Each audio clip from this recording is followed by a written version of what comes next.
샬롬. 2026년 5월 28일 목요일입니다.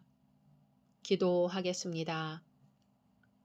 주님, 오늘도 주의 말씀으로 하루를 시작합니다. 사랑하는 주님, 오늘 우리가 주님의 몸된 교회를 섬길 때에 서로 사랑하며 서로 덕을 세우며 섬기게 하소서. 나 자신의 의가 아니라 공동체의 유익을 구하게 하소서. 예수님의 이름으로 기도드립니다. 아멘. 오늘의 말씀은 고린도전서 14장입니다. 사랑을 추구하며 신령한 것들을 사모하되 특별히 예언을 하려고 하라. 방언을 말하는 자는 사람에게 하지 아니하고 하나님께 하나니 이는 알아듣는 자가 없고 영으로 비밀을 말함이라. 그러나 예언하는 자는 사람에게 말하여 덕을 세우며 권면하며 위로하는 것이요. 방언을 말하는 자는 자기의 덕을 세우고 예언하는 자는 교회의 덕을 세우나니 나는 너희가 다 방언 말하기를 원하나 특별히 예언하기를 원하노라. 만일 방언을 말하는 자가 통역하여 교회의 덕을 세우지 아니하면 예언하는 자만 못하니라. 그런즉 형제들아, 내가 너희에게 나아가서 방언으로 말하고 계시나 지식이나 예언이나 가르치는 것으로 말하지 아니하면 너희에게 무엇이 유익하리요? 혹 필이나 검은고와 같이 생명 없는 것이 소리를 낼 때에 그 음의 분별을 나타내지 아니하면 필이 부는 것인지 검은고 타는 것인지 어찌 알게 되리요? 만일 나팔이 분명하지 못한 소리를 내면 누가 전투를 준비하리요? 이와 같이 너희도 혀로서 알아듣기 쉬운 말을 하지 아니하면 그 말하는 것을 어찌 알리요? 이는 허공에다 말하는 것이라. 이같이 세상에 소리의 종류가 많으나 뜻없는 소리는 없나니 그러므로 내가 그 소리의 뜻을 알지 못하면 내가 말하는 자에게 외국인이 되고 말하는 자도 내게 외국인이 되리니 그러므로 너희도 영적인 것을 사모하는 자인즉 교회의 덕을 세우기 위하여 그것이 풍성하기를 구하라. 그러므로 방언을 말하는 자는 통역하기를 기도할지니 내가 만일 방언으로 기도하면 나의 영이 기도하거니와 나의 마음은 열매를 맺지 못하리라. 그러면 어떻게 할까? 내가 영으로 기도하고 또 마음으로 기도하며 내가 영으로 찬송하고 또 마음으로 찬송하리라. 그렇지 아니하면 내가 영으로 축복할 때에 알지 못하는 처지에 있는 자가 내가 무슨 말을 하는지 알지 못하고 내 감사에 어찌 아멘 하리요. 너는 감사를 잘하였으나 그러나 다른 사람은 덕 세움을 받지 못하리라. 내가 너희 모든 사람보다 방언을 더 말함으로 하나님께 감사하노라. 그러나 교회에서 내가 남을 가르치기 위하여 깨달은 마음으로 5마디 말을 하는 것이 1만 마디 방언으로 말하는 것보다 나으니라. 형제들아, 지혜에는 아이가 되지 말고 악에는 어린아이가 되라. 지혜에는 장성한 사람이 되라. 율법에 기록된 바 주께서 이르시되 내가 다른 방언을 말하는 자와 다른 입술로 이 백성에게 말할지라도 그들이 여전히 듣지 아니하리라 하였으니, 그러므로 방언은 믿는 자들을 위하지 아니하고 믿지 아니하는 자들을 위하는 표적이나 예언은 믿지 아니하는 자들을 위하지 않고 믿는 자들을 위함이니라. 그러므로 온 교회가 함께 모여 다 방언으로 말하면 알지 못하는 자들이나 믿지 아니하는 자들이 들어와서 너희를 미쳤다 하지 아니하겠느냐. 그러나 다 예언을 하면 믿지 아니하는 자들이나 알지 못하는 자들이 들어와서 모든 사람에게 책망을 들으며 모든 사람에게 판단을 받고 그 마음의 숨은 일들이 드러나게 되므로 엎드리어 하나님께 경배하며 하나님이 참으로 너희 가운데 계신다 전파하리라. 그런즉 형제들아 어찌할까? 너희가 모일 때에 각각 찬송시도 있으며 가르치는 말씀도 있으며 계시도 있으며 방언도 있으며 통역함도 있나니 모든 것을 덕을 세우기 위하여 하라. 만일 누가 방언으로 말하거든 2사람이나 많아야 3사람이 차례를 따라 하고 1사람이 통역할 것이요. 만일 통역하는 자가 없으면 교회에서는 잠잠하고 자기와 하나님께 말할 것이요. 예언하는 자는 2이나 3이나 말하고 다른 이들은 분별할 것이요. 만일 곁에 앉아있는 다른 이에게 계시가 있으면 먼저 하던 자는 잠잠할지니라. 너희는 다 모든 사람으로 배우게 하고 모든 사람으로 권면을 받게 하기 위하여 하나씩 하나씩 예언할 수 있느니라. 예언하는 자들의 영은 예언하는 자들에게 제재를 받나니 하나님은 무질서의 하나님이 아니시요 오직 화평의 하나님이시니라. 모든 성도가 교회에서 함과 같이 여자는 교회에서 잠잠하라. 그들에게는 말하는 것을 허락함이 없나니 율법에 이른 것 같이 오직 복종할 것이요. 만일 무엇을 배우려거든 집에서 자기 남편에게 물을지니 여자가 교회에서 말하는 것은 부끄러운 것이라. 하나님의 말씀이 너희로부터 난 것이냐 또는 너희에게만 임한 것이냐.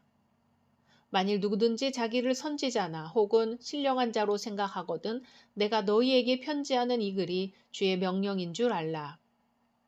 만일 누구든지 알지 못하면 그는 알지 못한 자니라. 그런즉 내 형제들아 예언하기를 사모하며 방언 말하기를 금하지 말라. 모든 것을 품위 있게 하고 질서 있게 하라. 아멘. 앞서 고린도전서 13장에서 가장 큰 은사는 사랑이라고 했습니다. 이제 고린도전서 14장에서 바울은 다시 은사의 문제로 돌아갑니다. 특별히 방언과 예언의 문제를 다루며 공동체 안에서 은사가 어떻게 사용되어야 하는지를 구체적으로 설명합니다. 1절입니다. 사랑을 추구하며 신령한 것들을 사모하되 특별히 예언을 하려고 하라. 아멘. 먼저 사랑을 추구하라고 합니다. 은사보다 먼저 사랑이 중심에 있어야 한다는 것입니다. 그리고 예언을 강조하는데 여기서 예언은 단순히 미래를 맞히는 능력이 아닙니다. 하나님의 말씀을 공동체 가운데 선포하여 사람을 세우고 위로하고 권면하는 은사입니다. 2절입니다. 방언을 말하는 자는 사람에게 하지 아니하고 하나님께 하나니 이는 알아듣는 자가 없고 영으로 비밀을 말함이라. 아멘. 방언은 하나님께 드리는 영적인 기도와 찬양의 형태였습니다. 그러나 문제는 공동체 안에서 아무도 이해하지 못하는 방식으로 사용될 때였습니다. 바울은 방언 자체를 부정하지 않습니다. 다만 그것이 공동체를 세우는 방향으로 사용되어야 한다고 합니다. 3절입니다. 그러나 예언하는 자는 사람에게 말하여 덕을 세우며 권면하며 위로하는 것이요. 아멘. 이 말씀은 예언의 목적을 매우 분명하게 보여줍니다. 덕을 세운다는 것은 공동체를 성장시키고 굳게 세운다는 뜻입니다. 참된 영성은 사람을 혼란스럽게 만들거나 자기 우월감을 드러내는 방향이 아니라 공동체를 위로하고 살리는 방향으로 나타납니다. 4절입니다. 방언을 말하는 자는 자기의 덕을 세우고 예언하는 자는 교회의 덕을 세우나니. 아멘. 여기서 개인적 유익과 공동체적 유익을 구분합니다. 개인의 영적 체험 자체가 나쁜 것은 아닙니다. 그러나 공동체 예배에서는 무엇보다 교회를 세우는 일이 중요합니다. 신앙은 철저히 공동체적인 차원을 가지고 있습니다. 6절입니다.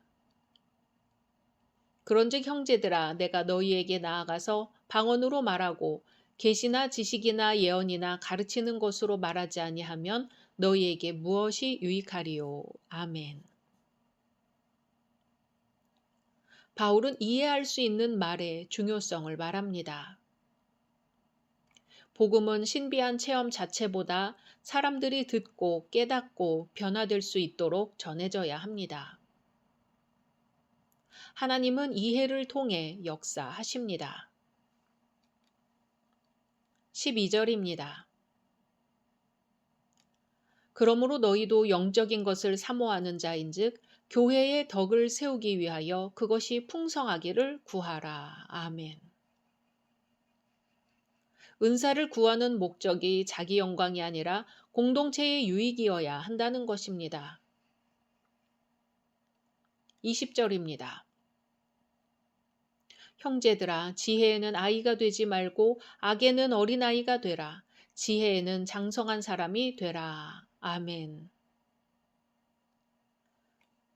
고린도 교회는 자신들이 매우 영적이라고 생각했지만 실제로는 미성숙했습니다.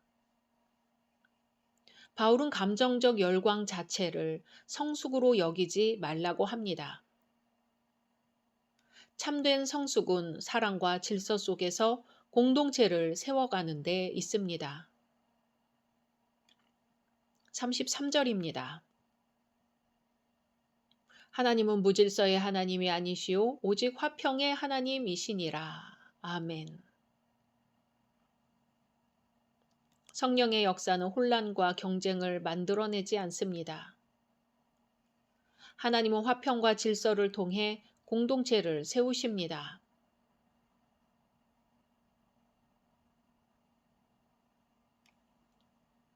34절, 35절입니다.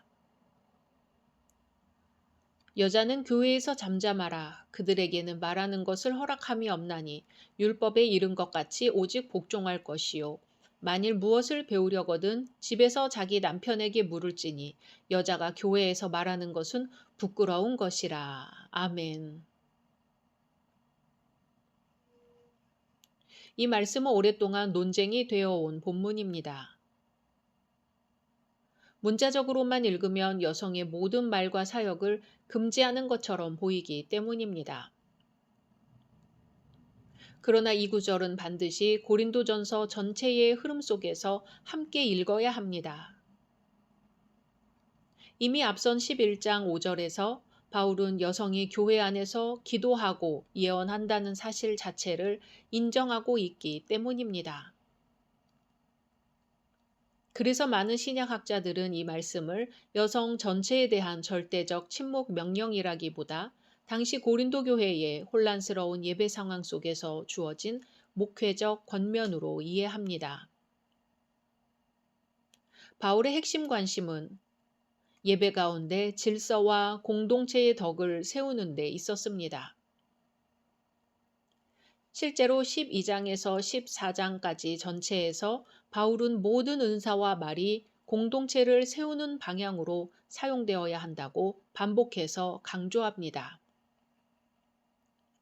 또 당시 여성들은 교육의 기회가 제한된 경우가 많았기 때문에 예배 중 반복적인 질문이나 대화가 혼란을 만들었을 가능성도 있습니다. 따라서 바울은 특정 상황 속에서 예배의 질서를 바로잡으려 한 것으로 볼 수 있습니다.